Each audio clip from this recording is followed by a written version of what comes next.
What's cracka-lackin', y'all? How's it going? It's your boy, Lieutenant Dan. That sounds like it's like really far away, which pisses me off. Let me just change one setting real quick.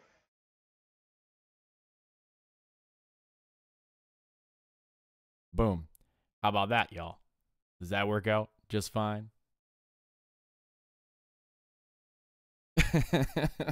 had to flip it, man.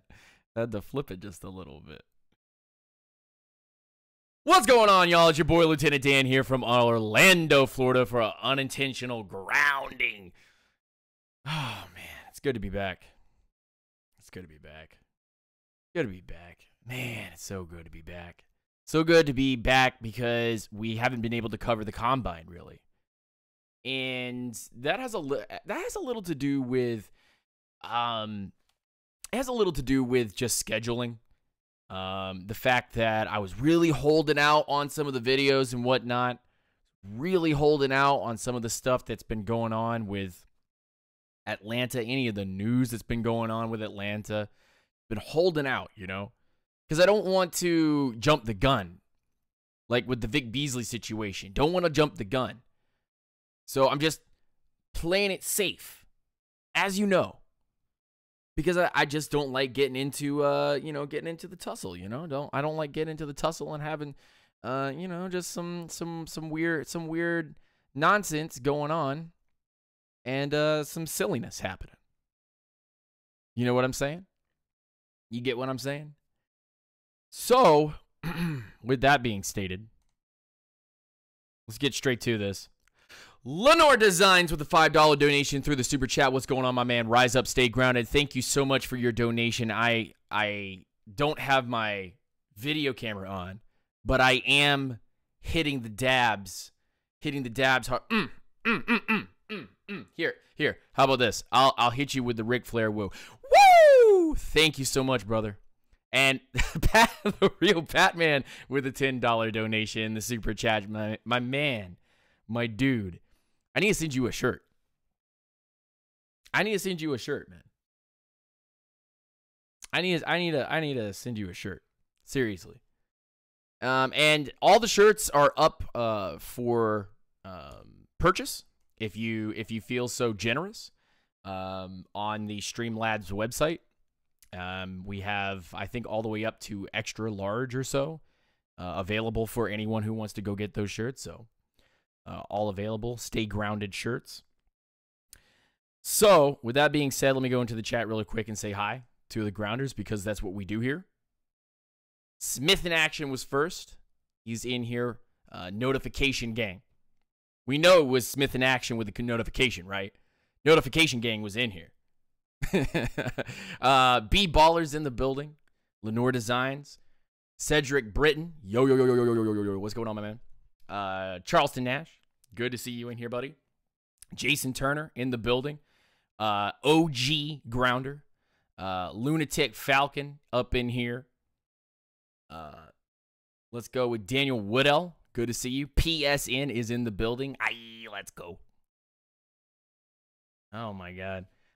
Charles Nelson in the building. Leaves the massive long-ass comments in this building. Hits me up with some serious reading material and I have to take days to digest it. But I love Charles.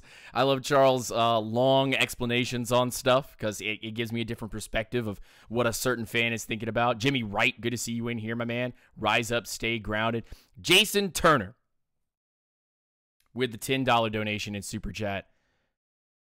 Jason, thank you, brother. Rise up, stay grounded, and you know what happens next. Woo! Ric Flair woo for you, sir. Damn.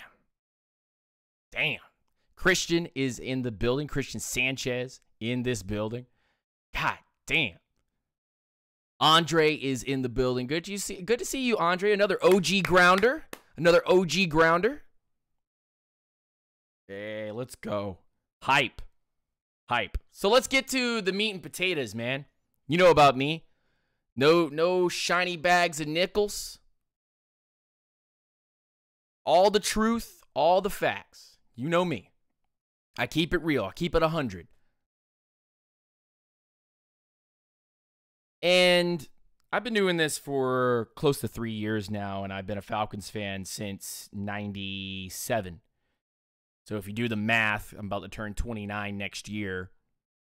I am what you would consider a younger generation Falcons fan, but I've been here for a long ride. And I've seen many drafts, and I have seen many combines, and I have seen many off seasons and free agencies. So just like many of you, I have been along for this ride, and I'm here for the people more than I am here for just a few subs, just a few donations, just a few this, that's, and the others. Not here to cater to whiny bags and nickels that want to go get, I don't know, Ed Oliver. I'm not saying that Ed Oliver is not a good pick, but I am saying that he doesn't fit what Atlanta is trying to do. But let's continue going on. The point is that the Atlanta Falcons met with quite a few people during the NFL Combine, and let's hear some of these names. Let's hear a couple of these names because it's very interesting. You can get this on the Atlanta Falcons message board. I'm going to leave the link in the description as well as in the chat. Boom, boom, bam. There. You can follow that link right there to my board where I am hearing from Twitter scouts and from multiple sources, not only through Twitter, but also through multiple websites, and compiling the list. And I've been doing this for close to 3 years now, kind of stacking these guys up. Let's start with the wide receiver position, though, because I know you guys want to hear this.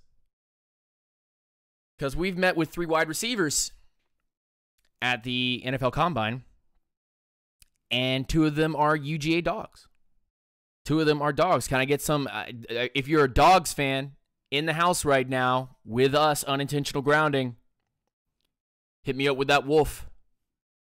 Hit me up with that bark. I want to hear it. I want to see it. Minnesota Falcon, good to see you, buddy. Byron Murphy, good to see you, buddy. Or excuse me, you were talking about Byron Murphy. But, that being said, Kelvin Harmon, NC State. Very interesting stretch the field, possession wide receiver. McCole Hardman, UGA. Kind of a specialist returner. 5'10", 5'11". And Riley Ridley. Those are the 3 that have talked to the Atlanta Falcons from the wide receiver group. I've had unofficial and official interviews. And what's interesting about this is because if you look at the wide receiving core the Atlanta Falcons have right now, and this is great content because you can actually kind of like spread it out on a map and go, why did we talk to these guys, and what is it about the wide receiving core that maybe one of these guys could sneak in, be drafted by the Falcons, and take over a position here? What is it that the Falcons are looking for? And as you know, the Atlanta Falcons are going to be doing that West Coast, stretch the field vertically, passing attack with Dirk Cutter. And I'm not the only one. There are many other Falcons media sources and podcasts that have been saying something very similar to what I'm saying, but I think I'm not the only one, and Aaron Freeman and I I've jumped on his train here, but I'm not the only one that thinks that Mohamed Sanu is either A, going to be taking a pay cut, or B, going to be cut. And that being said, that opens up a wide receiver position. Also, we don't even know if Hall is going to be back. So that actually opens up 2 wide receiver positions, even though Russell Gage could probably fill one of those positions. And if you look at the wide receivers that Dirk Cutter had in Tampa, and then look at the wide receivers that the Falcons have on the roster now, there's a very eerily similar comparison to those wide receiver groups. 1 or 2 burst down the field type of guys, and then everyone else is a possession wide receiver, tall or small.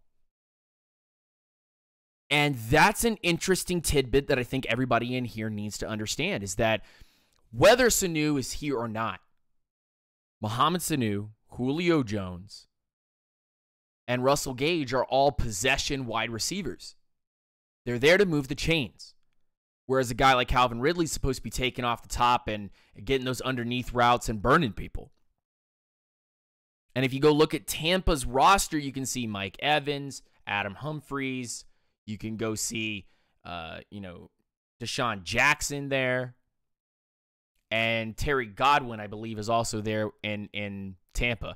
And if you count up those guys, you go, wow, there's 3 possession guys and 1 speed guy. And they were used very, very well under Dirk Cutter when he was there in Tampa, being the offensive coordinator / head coach. So if you kind of utilize your knowledge there, as he knows Julio Jones, he knows Matt Ryan, but the guys that he has going on right now, if you were to add a Kelvin Harmon or a Riley Ridley, those would be great possession wide receivers for you to replace a Mohamed Sanu who's got a lot of money and some age on him. Not to say that Sanu is not serviceable, but it doesn't make any sense if Dirk Cutter is going to be using the tight ends more often. You're going to need more possession guys than you're going to be needing guys that take the top off of a defense. PSN with the $5 donation. You guys know what that means, right? PSN, thank you for that $5 donation in the super chat. Woo! Rise up and stay grounded. My man. My man. So, and Jimmy Wright, good to see you in here as well. I know I'm not going to be able to catch every single person that comes in, but I will try my hardest to. So if you look at the guys that we've talked to from the Combine, and then you look at the guys that we have on the roster, and you can even use the link that I put in this chat to look at the guys that East-West Shrine Game and Senior Bowl that we talked to. All of those guys are very possession wide receiver based, or they look like Mohamed Sanu but younger. And that's the bit. That's the bit right there. That's where I will bite on that hook, and they're going to have to reel me in and cut me up like a fish. Because I think we're heading in a direction where a Mohamed Sanu is going to get ousted. And we're going to go cheaper, younger, and we're going to develop a guy under Dirk Cutter with Matt Ryan under the helm and, of course, Julio Jones to mentor. You can't get any better than that. A guy that knows the game, that is going to do the game, and has a Julio Jones with him that can teach everybody that's working there. Just thought it was an interesting tidbit, and I hope that you guys enjoy that. Let me know what you think in the chat. Let me quickly jump over to the chat over here. 50 Millie, good to see you in the chat, my man. Rise up, stay grounded. Jimmy Wright, Brian Smith, my boys. Good to see all of y'all in the chat as well. Oh, man. But that is interesting. That is interesting. And I think all of y'all can kind of feel what I'm feeling right now when you go, you're paying a lot for the second or third wide receiver on your group, and this man that just became the offensive coordinator is going to use his tight ends a lot. Thinking emoji. Now, where can you get these guys? That's the issue here, is where can you get these guys? Riley Ridley is going to be like a third-round pick. Are you willing to use a third-round pick? Third-round pick. We're not talking about fourth round. We're not talking about fifth round. We're not talking about sixth round. We're talking about a third-round pick. Are you going to use a third-round pick on Riley Ridley? I don't think so. I don't think you're going to use a third-round pick on Riley Ridley. Now, it'd be a great story. Don't get me wrong, Dogs fans. That would be a great story to see both of the Ridley boys together. Calvin and Riley together. That would that'd be fun. And Riley is a better hands-on wide receiver and chain mover than Calvin is. Calvin is more of a fly down the field, catch a ball, make a move, cut. Make that 15 yards, make that 20 yards, deep-ass touchdown. That's what Calvin's all about, man.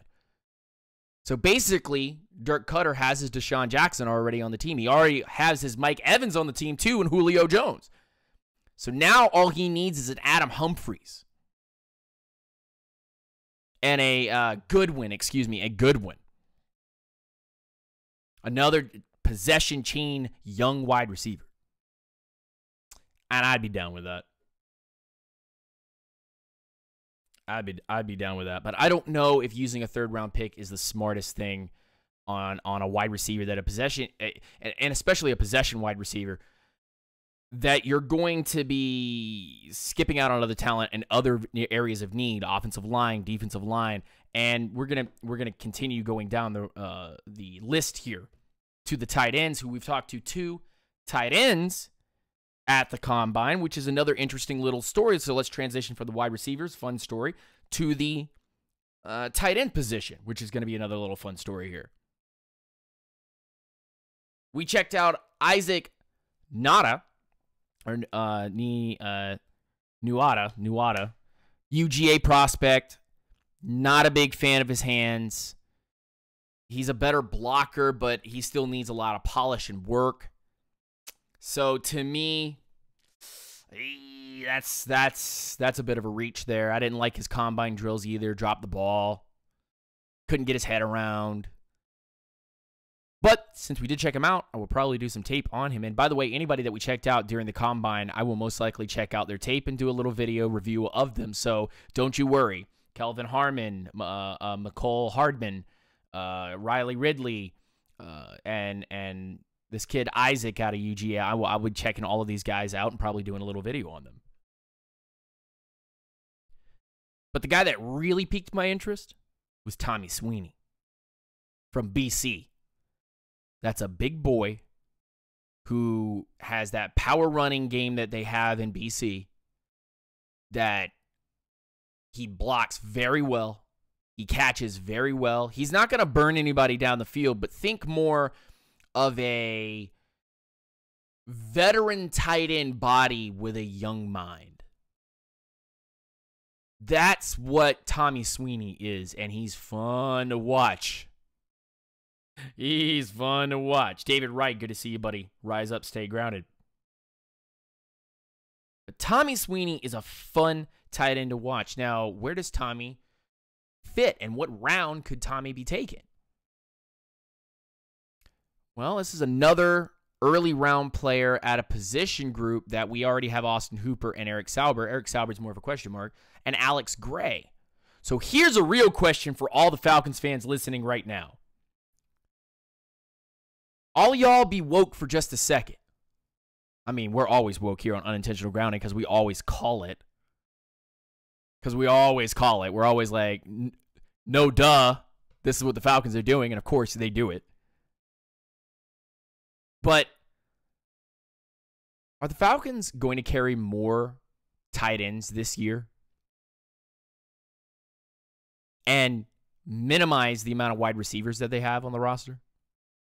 Think about that for a second as we have Tommy Sweeney and this Isaac kid out of UGA. Both, in their own right, very good blocking tight ends, and one of them is a very good catching tight end. But you've also got Alex Gray, who's been a special teamer and a guy on the practice squad learning how to do things. He's been training to be an H-back. And also, you've got Austin Hooper and Eric Saubert. And Eric Saubert is untapped potential at the highest level. And then also think about this. If you carry more tight ends, what is there a need for a fullback?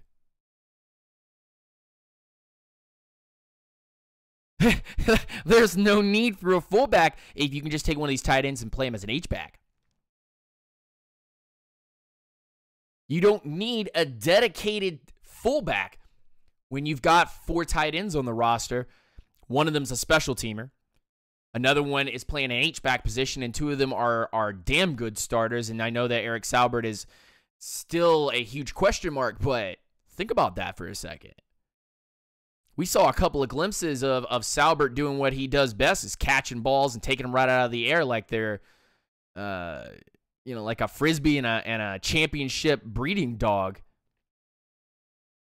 at the dog games or whatever they do over there. I don't know what they do for the animal sports.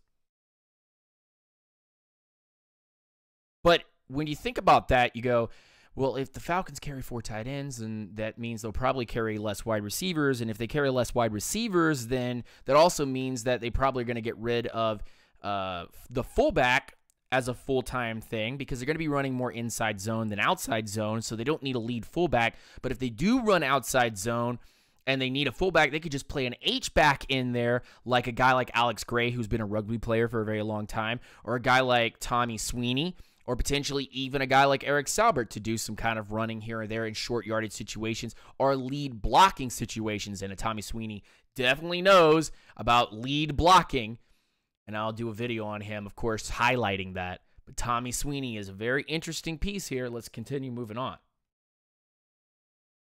And Mike Mularkey can coach those guys up. He's one of the best tight end coaches in the league. So let's talk about offensive line, man. Let's talk about offensive line for just a second. This is where Group 1 versus Group 2 starts, man. And it gets ugly.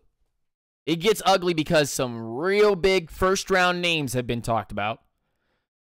But I will keep everyone in line, in check for just a second, because the Atlanta Falcons have said themselves,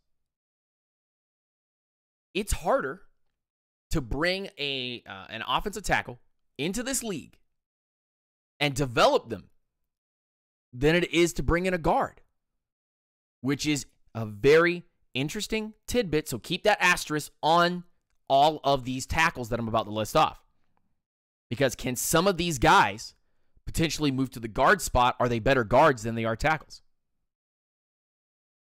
So we're going to talk about these guys in 2 different ways. Number 1, that all the guys that I'm about to mention are all from the combine. Number 2, that some of these guys are actually long-term or short-term starters at guard in college. So let's get to it. We got Titus Howard from Alabama State. Haven't been able to actually watch any tape on Titus, but I can say that the buzz right now from a guy like Vash Lombardi, go check out his channel, Vash Lombardi, checking out. He's got some crazy stuff that's coming up in the future, especially near the NFL draft. So definitely keep your eyes peeled on that front. But he has Titus Howard rated as a good prospect as a tackle, right tackle. Then a guy like Cody Ford from Oklahoma interviewed with the Atlanta Falcons. And it was an unofficial discussion. But Cody Ford is a 3-year starter at right guard and only moved in his last year to the outside, to right tackle. That's where Ben Powers and Drew Samaya come into discussion, but they did not talk to the Atlanta Falcons. But Cody Ford is raw power, and that's what you want on your right guard spot because that's where you want to run anyway. You want to run off the right-hand side because you got big boys over there. Another name that was a meeting for the Atlanta Falcons is Mitch Hyatt. Wow, the discussion finally gets there. Mitch Hyatt, everybody was so high on Mitch Hyatt. Oh, he's going to be a second-round talent. And then this combine comes up, and we all sit here and go, Mitch Hyatt's more like a 4th or 5th round guy. And a lot of people are projecting actually Mitch Hyatt to have an inside move to left guard. But don't you worry, by the way, as I continue to say these, I'm going to blow your mind by the end of this. I'm going to tell you all the prospects we talked to, but I'm also going to blow your mind towards the end. You're going to be like, what? That opens everything up. Say those names again. So Titus Howard, Cody Ford, Mitch Hyatt all had meetings with the Atlanta Falcons. Jawan Taylor, Florida offensive tackle, has had work at guard. Andre Dillard, Washington State offensive tackle, has had work at guard, left guard. Very interesting. Very interesting names. These names are very interesting. So, no guards. We didn't talk to any guards. Is that weird? We didn't talk to any guards. No guards. We didn't talk to any. Think about that for a second. We didn't talk to any guards. Not a single guard was talked to at the combine by the Atlanta Falcons. No guards. Only tackles that had guard experience. Get me some thinking emojis in the chat, guys. Give me some thinking emojis in the chat right now. Because does that not start setting off a little red flags and lights and all kinds of buzzer noises and whatnot? Like, whoa, hold on one second. What do you mean we didn't talk to any guards? Yeah, we didn't talk to any guards. We had no discussions with any guards. We had discussions with 2 centers, though. And that's where things get really interesting. Lamont Gillard, late round center from UGA. Oh, another dog. Give me some woof. Woof, woof. We met with him in the East-West Shrine game, but we also interviewed him at the Combine. What does that mean? Some people are saying that Gillard could potentially play at one of the guard spots, but most are saying that he is a certified center in the league. And then Ross Pearsonbacher, the center from Alabama, we talked to at the Combine. That's interesting because is someone trying to say that maybe Pearsonbacher could potentially play guard and then move into center for Alex Mack? Wait a minute. Hold the phone. Wait a hot minute. Are the Falcons trying to get cheaper on the offensive line? Are they already predicting the potential impending doom of Alex Mack wanting to either A, retire, or B, get cut? It's a very interesting question. I'll let you guys debate that in the chat. But when you start talking to some centers, especially guys like Pearsonbacher, who has been a long-term starter for Alabama and has been a solid starter for Alabama, and Lamont Gillard, another guy who has potential to grow into something, can be a starter at center, it gets interesting. where these guys potentially could fit with Atlanta. And when you look at contracts, you also go, makes sense. The Falcons get younger on the offensive line, especially at the center position, and they lock up some traveling guys that can play at left guard, right guard. Let's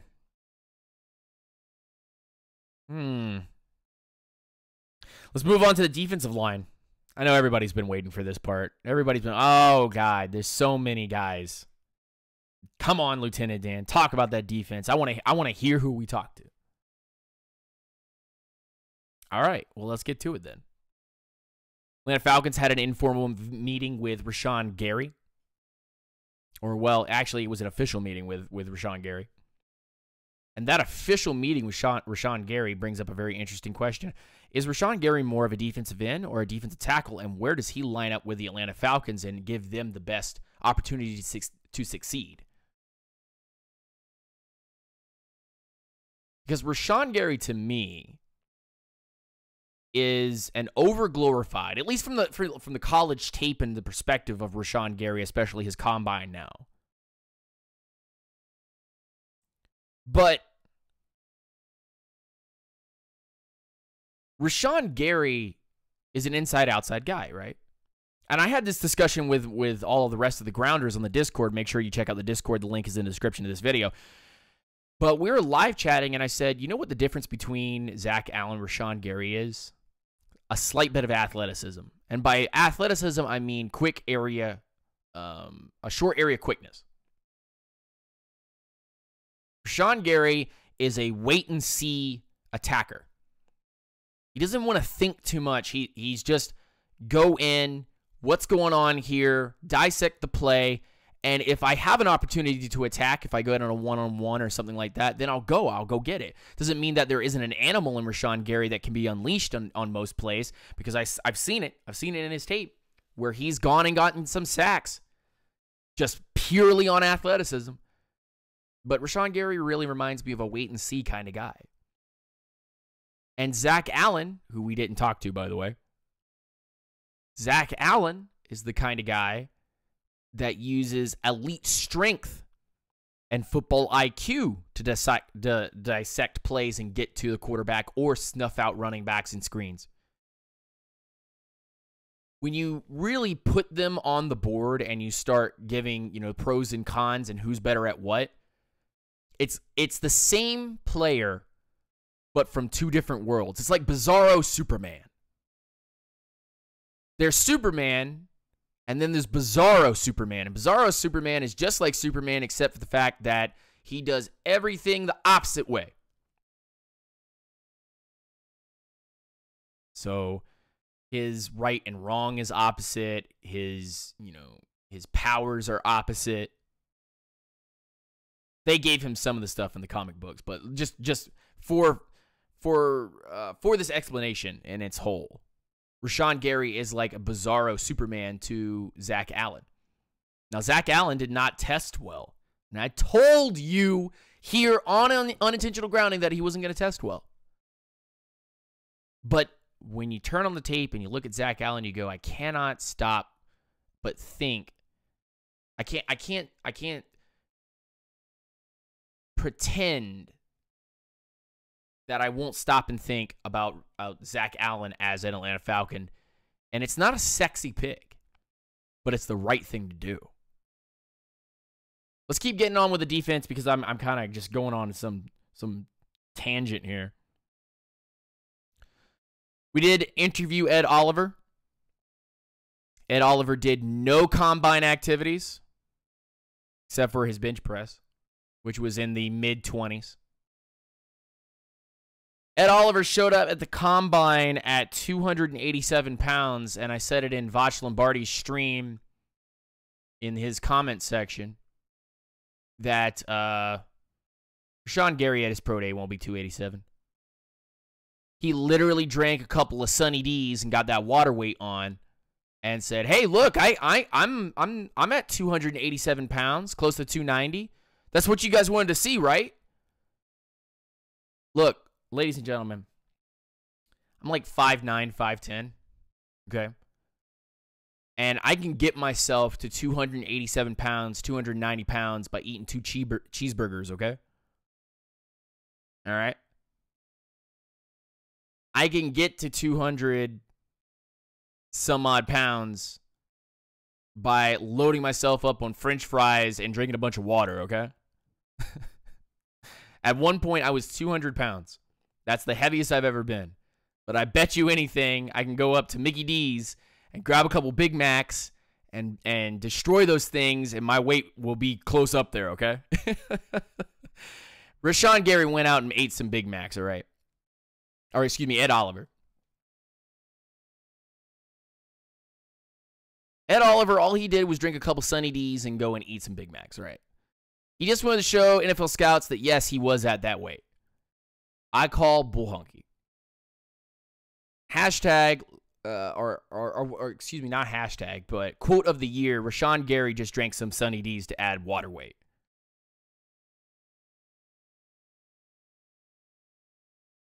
Or excuse me, Ed Oliver. I keep saying that over and over and over like I'm some kind of weirdo. Gary was at proper weight. Ed Oliver, 287 pounds, and I'm like, you'll be 270 something when you're at your pro day. Don't even worry about it, Ed. We'll have scouts there looking to see what weight you're at. You're going to come in there, you're going to be closer to like 279, 277. I'm going to look at you, I'm going to be like, yeah, sure. And you guys don't believe me on my little conspiracy theory? Here, let me just go ahead and throw it out for you. If Ed Oliver was thrown on that weight and he could carry that weight, why didn't he do any of the combine drills?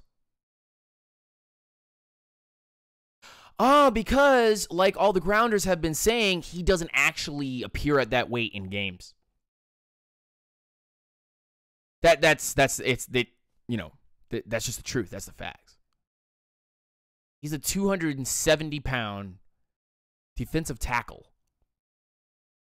3 tech, which is his best position, and a 5 tech. He's just really athletically gifted, and I told all of you, don't get into the shiny bag of nickels when it comes to whether it be offensive players or defensive players. Come on, man. Don't bite into that cheeseburger, bro. It looks good. Go get yourself some veggies instead.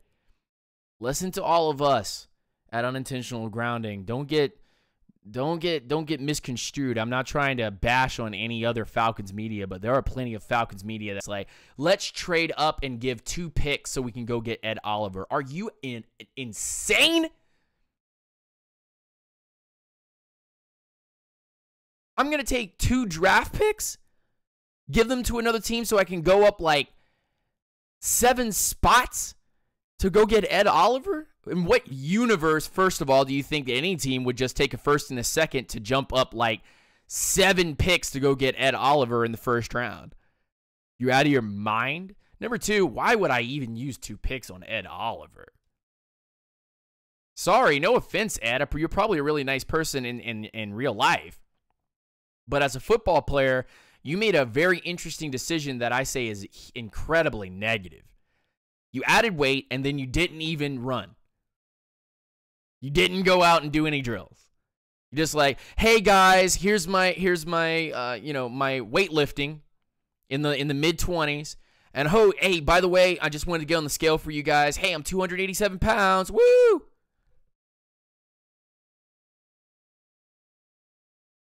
I call bullshit.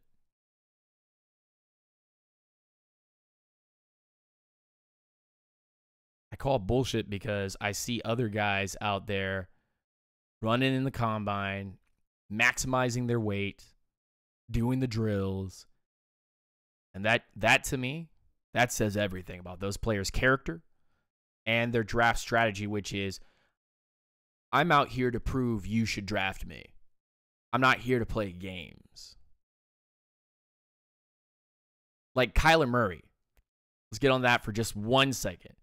Kyler Murray didn't participate in a bunch of the drills.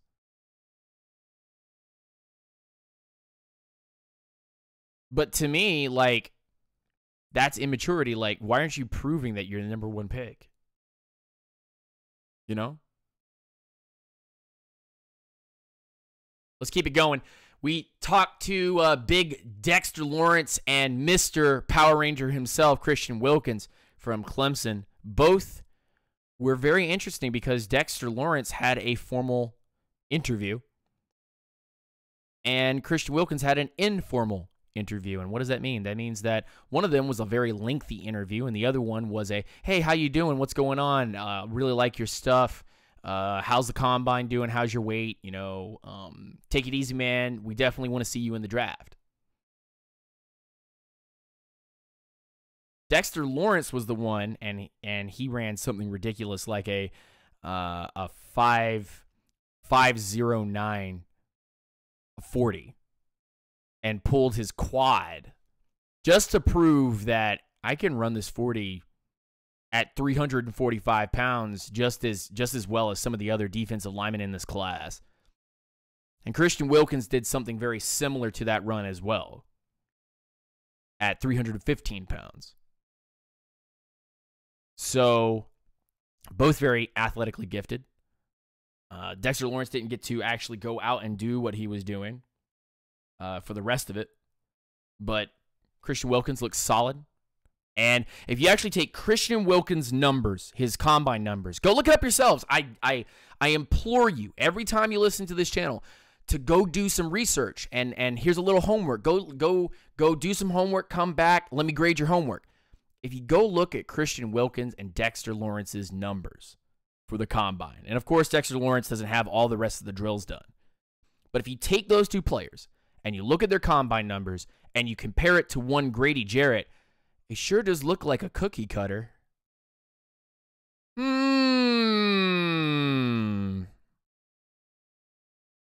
Thinking emoji. Grady Jarrett. Wait, hold on. Let me put 2 plus 2 together here. If Grady Jarrett's combine numbers were pretty good, they were solid enough, but a lot of teams were like, Grady Jarrett, I don't really want to take Grady. And then if I put Christian Wilkins and Dexter Lawrence's numbers together and put them right up against Grady Jarrett's numbers, and they compare very closely to each other, does that mean we could potentially have 1 or 2 more Grady Jarretts on this team? And if I have 3 Grady Jarretts, am I just destroying teams' lines? Can they even run on me?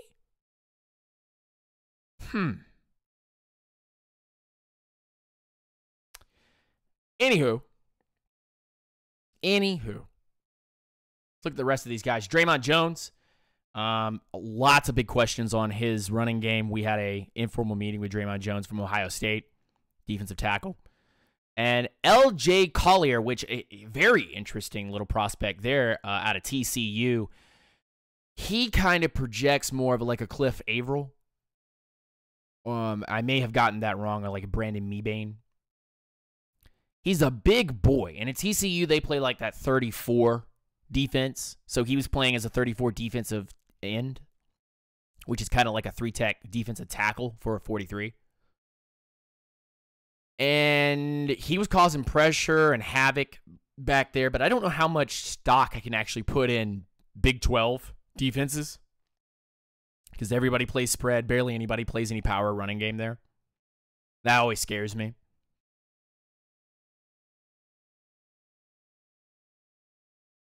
So, L.J. Collier from TCU, very interesting prospect. We had an informal visit with him, which I think was very, very fun. After kind of just peeking his tape, I don't want to look at his tape all the way because I want to actually look at his tape and make a video out of it and have genuine, honest reactions. Whereas I've seen Dexter Lawrence and Christian Wilkins and Draymond Jones, Ed Oliver's and Rashawn Gary's tape so many times. I don't know if I can actually be genuine with some of the things that I like. But L.J. Collier is very interesting. I like that. I like that idea. Defensive ends. Did we check out some defensive ends? We did. We talked to Brian Burns. Burns came in with a bit of heavier weight and definitely looked like he was carrying extra weight. And I think Brian Burns is going to be probably a linebacker in this league and not going to be a defensive end. Some 34 teams going to look at Brian Burns and go, that's the guy. you know. I'm not going to bash the kid for being FSU, and I'm not going to bash the kid for his tape, and I have a lot of questions. About Brian Burns and his ability to be a long-standing player in this league. The longevity of Brian Burns scares me because of how skinny he is and how very special he was. And by special, at FSU, special, I mean very niche. He was used in a very specific position. So to me, that scares me. I don't need another Vic Beasley. I already have one of them. Of course, we talked to Clelin Ferrell. Uh-oh. Ooh. Talked to Clelin Ferrell. Very interesting. I don't know if he's worth a top 10 pick. But a top 15 pick, I definitely can see a guy like Clelin Ferrell getting picked up by a team. How would he help with the Atlanta Falcons? He could boost the pass rush. And he has a bit of run-stopping IQ ability. But again, I've said it on the show, Clelin Ferrell, I don't think he's worth a top 10 pick. But where we're sitting, I wouldn't have any problem drafting him there at 14. Jonathan Ledbetter, UGA, where my dog fans at. Ledbetter was basically a one-man wrecking ball at UGA. He was literally the only guy that was really attacking Alabama in your game against them last year. Ledbetter's an interesting prospect. I wonder if the Falcons see him as a full-time defensive tackle or they see him as a defensive end. He was listed under the defensive end, so that'll be interesting to see how that kind of plays out, but I want to see more of his tape. And we talked to Austin Bryant as well. It's not listed on the prospects list, but I have forgotten to put down Austin Bryant, who also had an informal meeting with the Atlanta Falcons. So we talked to all 4 of the Clemson boys starting defensive players. And that's a very interesting little take there to say that we talked to every single one of the starters of the Clemson defense from 2018. Outside linebacker, another dog, DeAndre Walker. And kind of like a Campbell copy. More of a pass rusher than he is a zone or man-to-man coverage guy. But DeAndre Walker, I watched a little bit of his tape. I don't have any problem with him. Let's listen to some cornerbacks. Uh-oh. Trayvon Mullen Jr. from Clemson.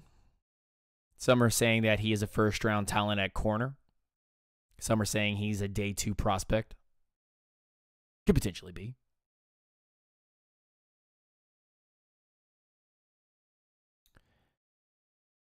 Sheldrick Redwine from Miami. Oh, I'm sorry. That's a strong safety. But we did meet Mr. Redwine from Miami. Jazzy Jeff with the $2 donation and the super chat. My man.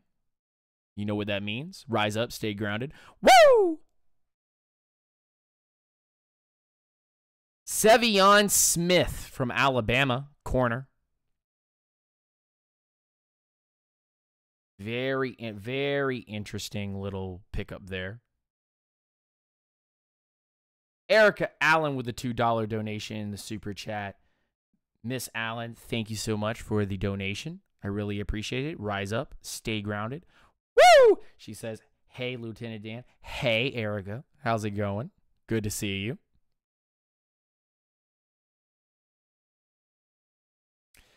Let's talk about some free safeties, too. Which everybody's like, Falcons talking with free safeties? What do we need? We got Ricardo Allen. We got KZ. I told you here as a grounder. And I told you guys on multiple shows. If you go look at Ricardo Allen's contract, you'll start understanding that if Ricardo Allen doesn't come back healthy, who's the free safety? Oh, you're going to put KZ back there. Well, Dan Quinn was very specific when he said, yes, he'll play some free safety, but he's also going to be our starting nickel corner. So who's your starting nickel corner if KZ's going to have to go back there and play free safety, which ends with this. If the Atlanta Falcons draft a free safety, would y'all be mad? Would y'all be, would your bra straps itch? Would your panties be in a little wad, Would you have that, would you have that deep sweat going on? Because in my mind, Ricardo Allen has done so much for this organization, not only as a leader of men on and off the field, but also has been the glue that has kept the DBs together, talking, communicating, being strong, fast, physical. But when I look at the list of free safeties that the Atlanta Falcons have looked at, and all of them are from the combine, by the way, I say, there's a starter, there's a starter, there's a starter, there's a starter, and also, hey, that last one right there, too, is also a starter. They're all starter caliber free safeties. Uh-oh, Spaghetti-O. If Ricardo Allen doesn't come back healthy, one of these guys might get the start at free safety. And then, if you look at the contract from Ricardo Allen, it's easier to cut Allen next year. And it's set up in his contract as such so that if Allen gets cut, they can bring somebody right in, slot him in there. Nasir Adderley from Delaware. People were talking about him. We had a formal visit with him. Or excuse me, a formal meeting with him. Jaquan Johnson, free safety from Miami. Had another visit with that guy there. Excuse me, a meeting. John Abram from Mississippi State. Had a little meeting with him. Had a little informal meeting talking with him. Chauncey Gardner Johnson Jr. That's a mouthful. Say that 5 times fast. From Florida. Gator. Do your chomp arms. Chomp arms. Had a meeting with him. That is actually D-Pat, if he's listening right now, you guys at him. But that is D-Pat's guy, day 2 to draft. And Lucas Dennis from BC, who I have not actually been able to actually watch his tape.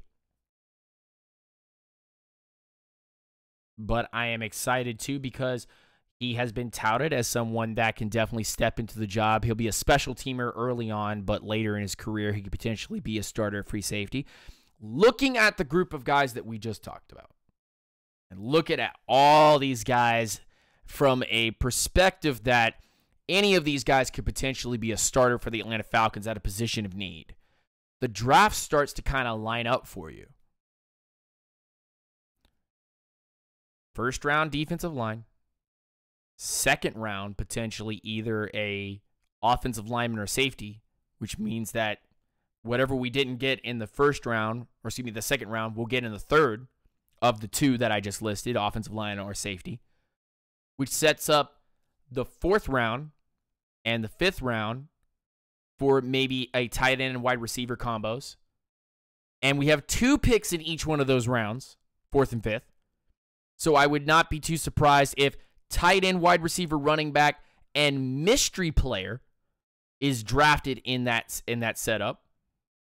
And then we also have our 6th and our 7th and all of undrafted free agent rookie pool to pull from.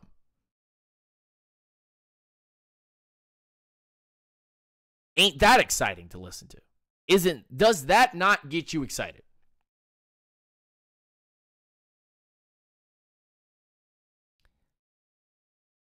That right there, to me, is like a Christian Wilkins first round or Dexter Lawrence first round.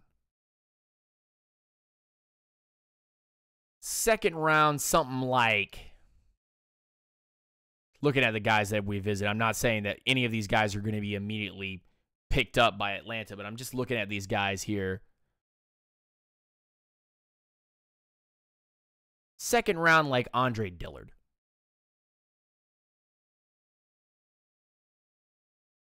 And then third round, like Chauncey Gardner.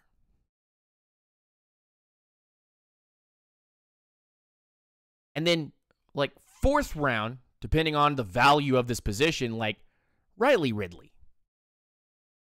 I think Riley Ridley is a fourth rounder. There are plenty of other really good wide receivers in this class.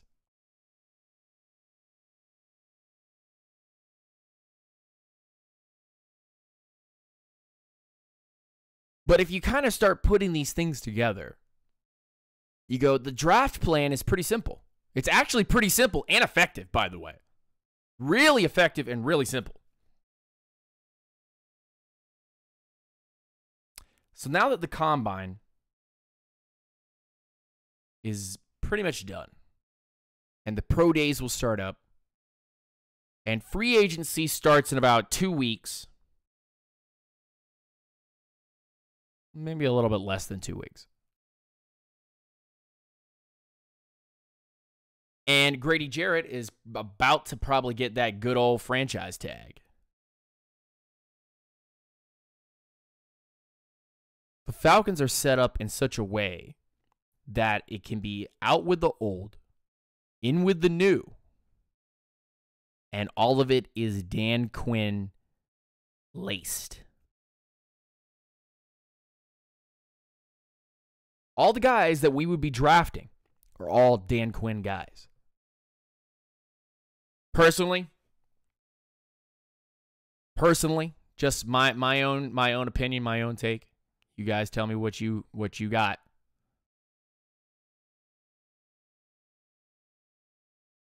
But I, myself, would love to have Dexter Lawrence or Christian Wilkins in the first round and second round. If he's there, Nasir Adderley.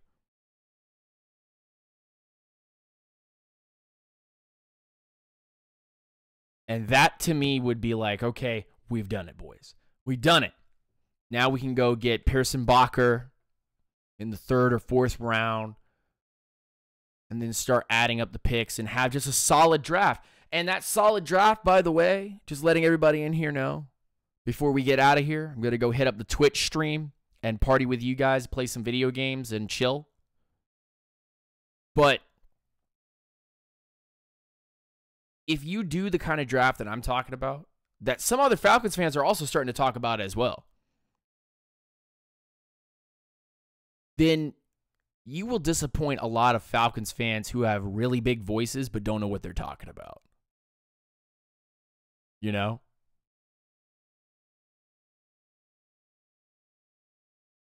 I would love, and look, a lot of Falcons fans are going to tune in and be turned off by this, but hit that like button, hit that subscribe button, hit that notification bell. I want to see it. Make sure that you comment on this video once it's posted fully.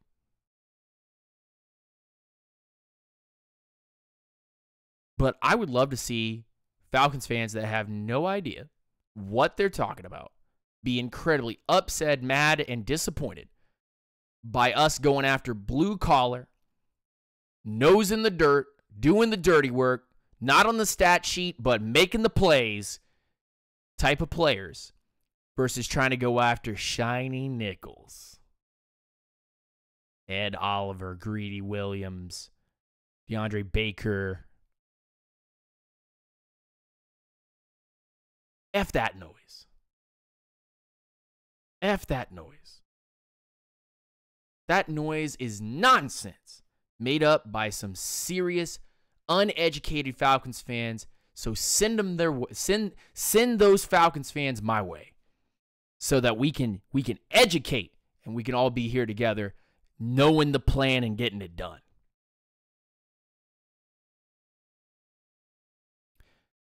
My name is Lieutenant Dan from Orlando, Florida. Thank you so much for joining us tonight for our show, Unintentional Grounding Live. I really appreciate you guys coming through. Hit that like button, hit that notification bell. Make sure you subscribe to the channel.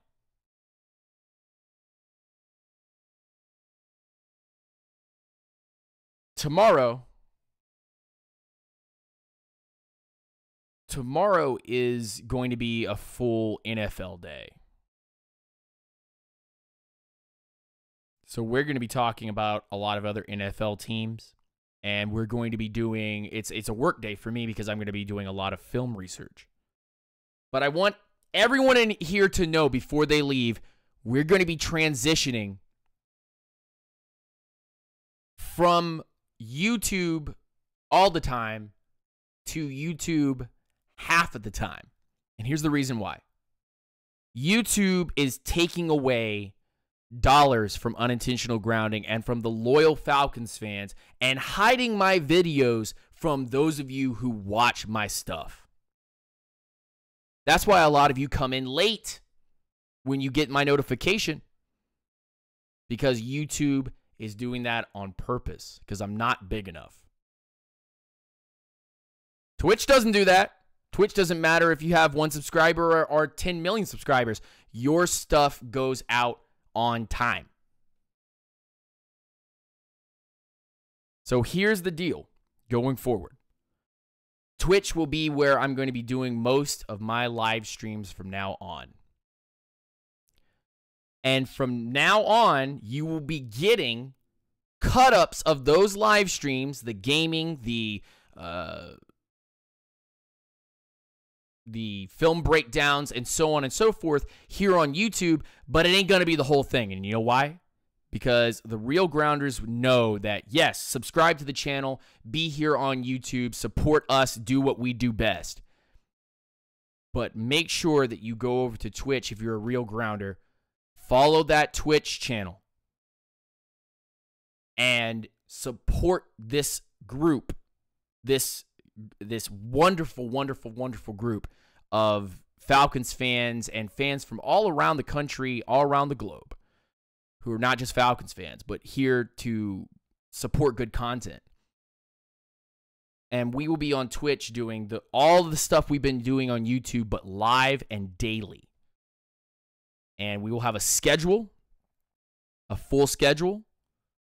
You'll be able to see that schedule. All the links to all my social media will be on my front page, unlike on YouTube where they hide everything. You have to go through 5 or 6 different pages just to get to the links to my Twitter and Twitch and Instagram. Whereas on Twitch, you can just, boom, go straight to it. You can also have all kinds of crazy cool emotes and their limitations. Over the last couple of years, I've had to work very, very hard to be able to get my my partnership on YouTube. Twitch is so much easier if we just have people coming in and following the channel. You can partner on Twitch much easier, although it's still a journey, but much easier on Twitch than on here. So my name's Lieutenant Dan. This was Unintentional Grounding Live. Rise up and stay grounded. Hope you guys have a wonderful night. We are heading from over here to over on Twitch to go play some video games and chill out with you for the rest of the night. If you feel so inclined to come join us, please make sure you do. Hit that follow button or that, I think it's just the like button on Twitch. And you'll be able to keep up with the channel and chill with us over there. So, oh man, that was a lot of talking. That was a lot of information. There was a lot to take in there. And from now on, stuff like this will be on Twitch. And if you don't tune into the live videos on Twitch, you're just gonna get a cut up version here on YouTube, and you won't see the full thing. You won't see all the funny stuff and the things we're talking about. You'll just see little snippets. So. Rise up, stay grounded, take it easy. It's your boy, Lieutenant Dan, Unintentional Grounding. Hope you have a wonderful night. Peace and hair grease.